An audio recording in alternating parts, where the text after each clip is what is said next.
Shri Harikrishna Heights इथं अत्यंत वाजवी दरात 25 एमिरेट्स आणि प्रशस्त पार्किंगसह 2 आणि 3 BHK रेडी पोझिशन फ्लॅट्स उपलब्ध. बुकिंगसाठी संपर्क पार्श्वनाथ प्रोजेक्ट 9090 78 78 33.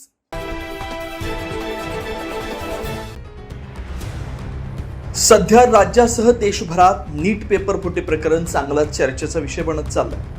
आणि याच नीट पेपरफुटी प्रकरणी लातूरच्या RCC मोठेगावकर क्लासेसचा संचालक शिवराज मोठेगावकर याला CBIनं 2 दिवसांपूर्वी अटक केली. मोठेगावकरच्या अटकेमुळे RCC क्लासेसच्या राज्यभरात असलेल्या विविध शाखांवर मोठा परिणाम झाल्याचं दिसून येत आहे. नाशिक शहरातील अशोक स्तंभ येथील गंगापूर रोड लगत असलेल्या क्लासेसमध्ये देखील मोठा शुकशुकाट पाहायला मिळतोय. या ठिकाणावरील क्लासेसचे फलक देखील आता हटवण्यात आलेत.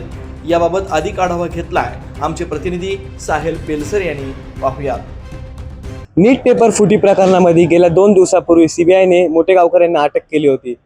CBIच्या वरिष्ठ कोर्टाने त्यांना 9 दिवसाची CBI कोठडी देखील सुनावली आहे. आपण जर बघितलं तर नाशिकच्या शाखेत देखील आपल्याला 2 दिवसापासून शुकशुकाट बघायला मिळतोय. अनेक विद्यार्थी पालक या ठिकाणी चक्रा मारताना दिसून येत आहे. आपण जर बघितलं तर अनेक विद्यार्थी या क्लासमध्ये ऍडमिशन घेतले असल्यामुळे आता त्यांचे पुढील शिक्षण देखील धोक्यात येण्याची चिन्हे आहेत.